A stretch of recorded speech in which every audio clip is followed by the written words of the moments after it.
Sandra, the sterile obstetrician, was in shock when she attended to a young man who said, "Mommy always wanted to meet you." Hello. Welcome, like, subscribe, and enable notifications. Help us reach 4,000 subscribers. It was a hot early morning, and Sandra couldn't wait for her shift to end. She loved what she did, but she was exhausted after delivering several babies that day. Sandra always loved children, but due to a bitter twist of fate, she had a hysterectomy at a young age and had to have her uterus and ovaries removed. At the time, it didn't shake her, but now it was a burden she carried, knowing she couldn't give birth as she desired. Adoption was an option, but her schedule was hectic, and she didn't have the means to adopt at the moment. However, she planned to pursue it in the future. At 2 a.m, she could finally leave the hospital. Sandra packed her things in her bag and headed to her car.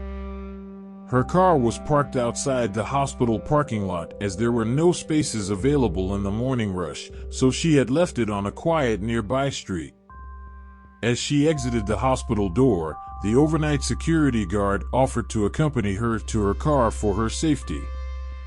Sandra thanked him but insisted it wasn't necessary as it was only 2 blocks away, and at this time, there would be no one around. She walked calmly down the street but kept looking around to make sure everything was safe.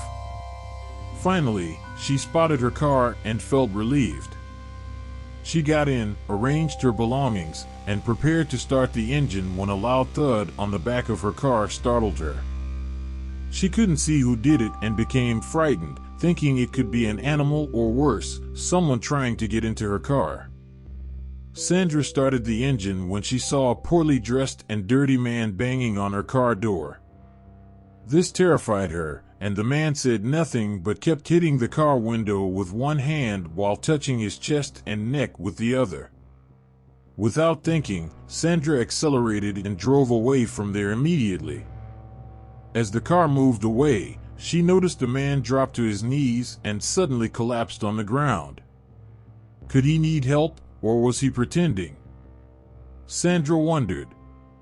If it was an act, the man could pose a threat to her.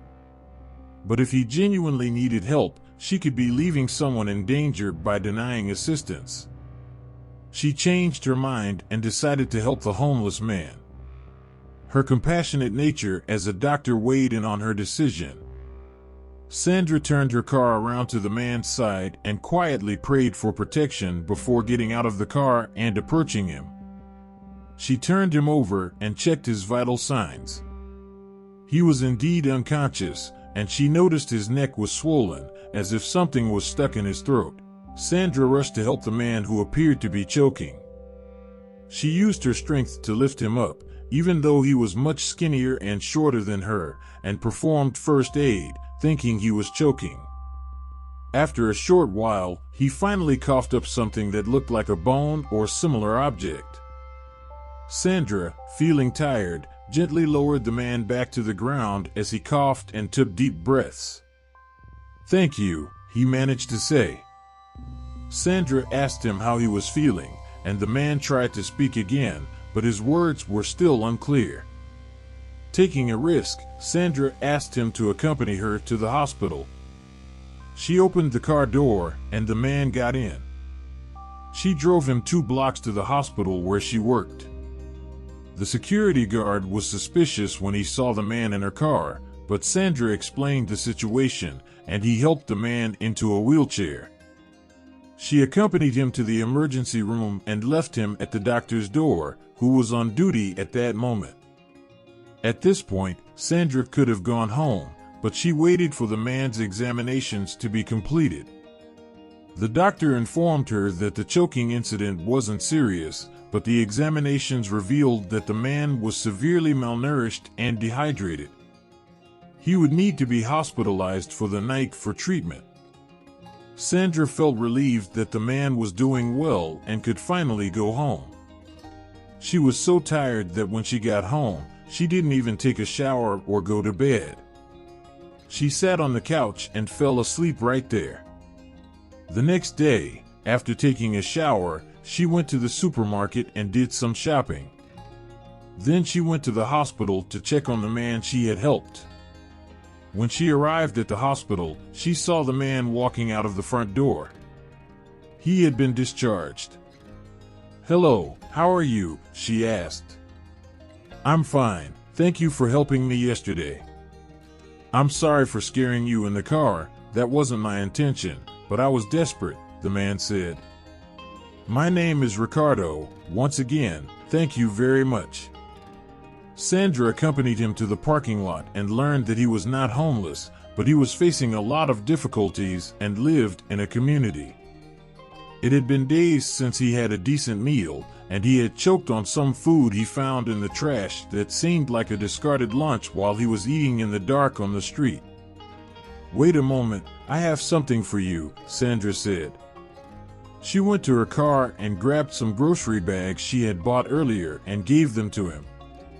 Ricardo didn't know how to thank her enough and just smiled, saying, "Thank you very much." The two said their goodbyes, and Sandra went into the hospital to talk to some friends from work. Then she returned home where she would have a few days off. Sandra continued her routine at the hospital, often working night shifts. She had complained to the hospital administration about the lack of exclusive parking spots for doctors, and as a result, she often had to park her car in a different location. Many times she had to walk to her car in the middle of the night, and nothing had happened until one day when she left at 3 a.m. and was approached by 3 men. She was scared and wanted to scream, but one of them threatened her. The delinquents took her purse and wanted her to drive the car for them. As she approached her car, Ricardo appeared. He noticed that she was frightened and told them to stay away from her. Unfortunately, Ricardo's attempt had no effect, and they ended up hurting him badly. Sandra screamed for them to stop, but it didn't change their behavior. Fortunately, her cry for help reached some people passing by in a car, and they stopped to help. This made the delinquents run away, forgetting to take Sandra's purse and cell phone. She was very worried about Ricardo and took him to the hospital, just like that day months ago. After a few hours at the hospital, the doctor said he was okay and had not suffered any serious injuries, but he would need to stay in the hospital for a few days due to his injuries. Ricardo thanked Sandra profusely for saving his life and did what he could to help her while he was in the hospital. Her colleagues at work found it remarkable how she had saved his life, and then he had saved hers a few months later. As a result, they decided to take a photo of the two of them as a memento. The photo was given to both of them. Sandra was on her way to work again to check on Ricardo, but when she arrived at the hospital, he was no longer there. When she spoke to the doctor who had treated him, he said that Ricardo had been discharged. Immediately, Sandra went to look for Ricardo, but he had already left the hospital. She was hopeful that one day he would show up near the hospital, and sometime she would get in her car and drive around the streets in the early hours of the morning, hoping to see him. But she never heard from him again. She wanted to thank that man who didn't have much but had an abundance of courage, 13 years later. It was a hot afternoon and Lucas was tired. He wanted to go back home, but he needed to shine more shoes to have money for food that day. He was 18 years old now and living alone, as he had no living relatives. Life wasn't easy, but he always had a smile on his face and hoped that everything would be fine as the sun was setting. Lucas took the same route every day, passing by the hospital and looking for a specific woman. "There goes my mother," he thought. It had been a few days since he had stopped in front of the hospital to see her, but it wasn't every day that he could. Once, Lucas pretended to be sick to be seen by her at the hospital, but he couldn't find his mother there. When he returned home, he would lie on his bed and think about how to talk to her. He was afraid, as she had rejected him when he was born. But by a twist of fate, One day while he was shining some shoes, he had passed by her. Lucas immediately started running to follow her and saw that she entered the hospital wearing a lab coat. His mother was a doctor, something he couldn't have imagined. Despite his poor financial situation, he didn't want money from his mother. He just wanted to meet her and talk to her for a little while. But the fear of her getting angry was greater. If she didn't want me when I was born, why would she want me now as an adult? He thought. Lucas had thought many times about how he would approach her, but nothing came to mind. Lucas was so obsessed with knowing more about his mother that he asked a friend with a motorcycle to help him find out where she lived.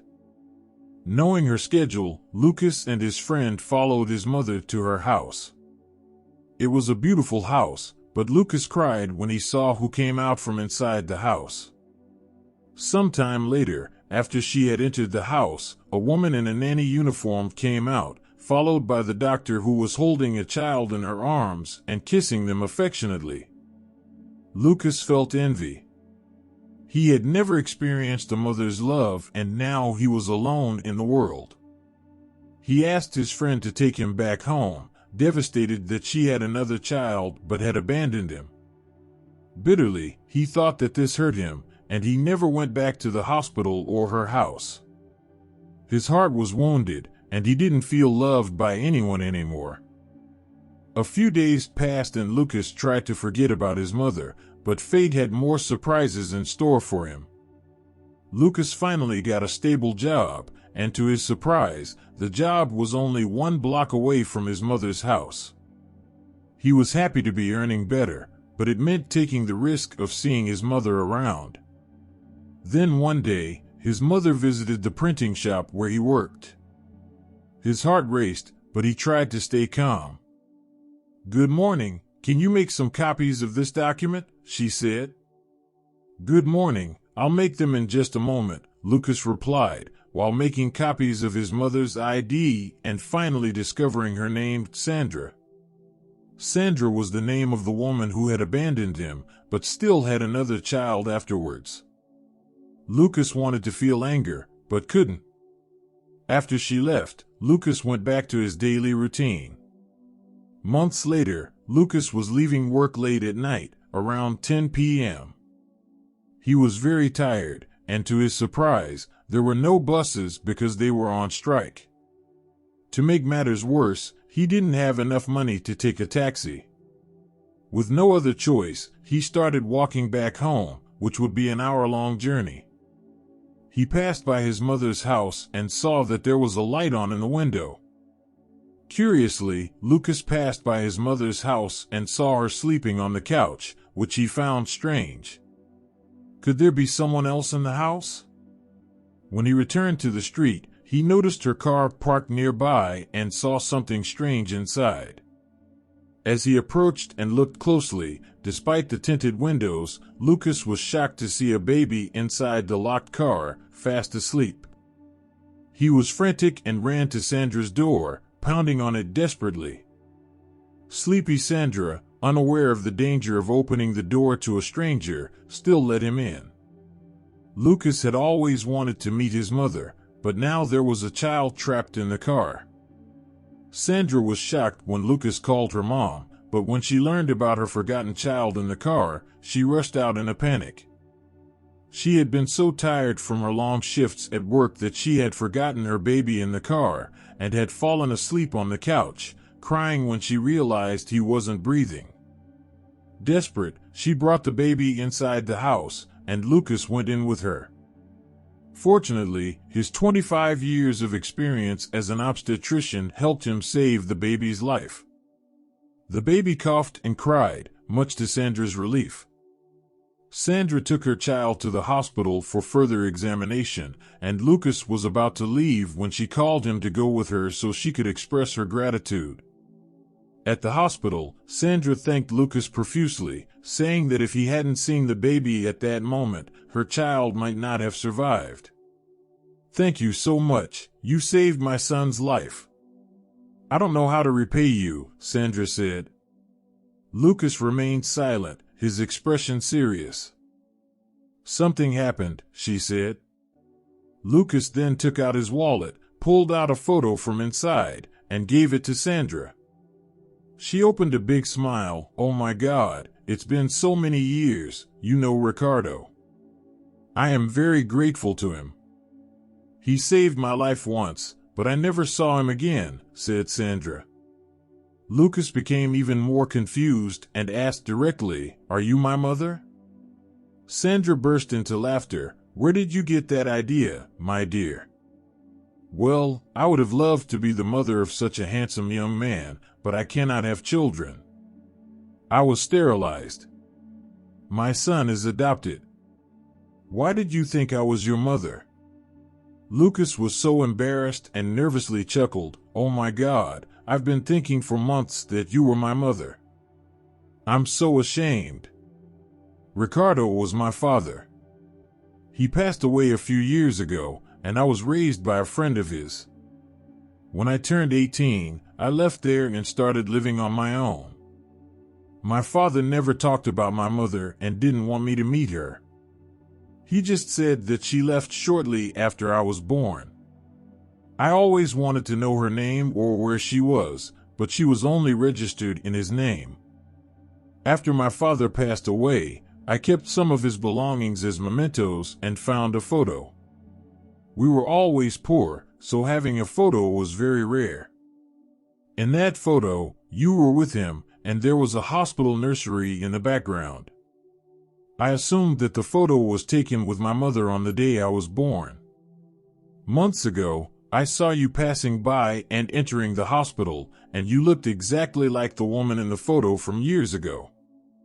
At that moment, I knew it was you, but I was so blinded by wanting to find my mother that I didn't think it through. I'm sorry, my dear, said Sandra. I'm so sorry, but that photo was taken on the day your father saved me from some criminals, she explained. You and your father saved my life, and it is my son. Is there anything I can do for you? This is one of the few public hospitals in the region. If you were born here, I can find out your mother's name. Sandra looked up private data of Lucas' birth date, and his mother's name was there. The young man was so happy that tears filled his eyes. After Sandra's baby was discharged, she offered Lucas a ride home and dropped him off. He searched for his mother on the internet and joyfully discovered that she worked at a nearby restaurant. Lucas started seeing Sandra regularly, and she invited him to have meals with her at her home when she was there. The bond between the two grew stronger every day. Sandra provided advice and encouraged Lucas to be a better person. One day, he finally wanted to meet his mother, and Sandra took him to the restaurant. He sat down and finally saw her. I am Ricardo's son, he said straight to the point. Oh, I wasn't expecting that. You've grown a lot, kid. I am short, and your father was too. You're not here for money, are you? I owe a lot of people, said his mother. No, I don't want anything, Lucas replied sadly. Well, then, I have to attend to other tables because I need this job. Take care, kid, said his mother. Lucas left the diner and saw Sandra still waiting in the car. He told her how the meeting went and broke down crying in her arms. Maybe his father knew that his mother would treat him this way and never wanted to disclose where she was. For days, Lucas was devastated, but he had the support of Sandra, who had grown close to him. She advised him to focus on himself and his future. The only person who can never leave you is yourself, she would say. With books borrowed from Sandra, Lucas studied hard and managed to enroll in a university. Despite being young, he was independent and responsible. 10 years later, Lucas was a psychologist and was leaving his office when he received a call from his wife. She was in labor, and he rushed to the hospital. When he arrived, Sandra was holding his daughter in her arms. It's a beautiful baby girl, she said. Lucas was overwhelmed with emotion, seeing the woman he now considered as his mother holding his daughter in her arms.